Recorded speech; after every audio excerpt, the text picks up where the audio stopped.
O, hindi yung pagbagsak ang dapat na maging focal point ng buhay mo.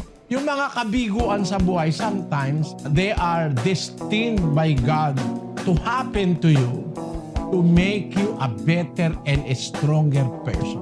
8:28 ng Roma. At nalalaman natin na ang lahat ng mga bagay ay nagkakalakip na gumagawa sa ikabubuti ng mga nagsisiibig sa Diyos, sa makatwid bagay niya ang mga tinawag alinsunod sa kanyang nasa.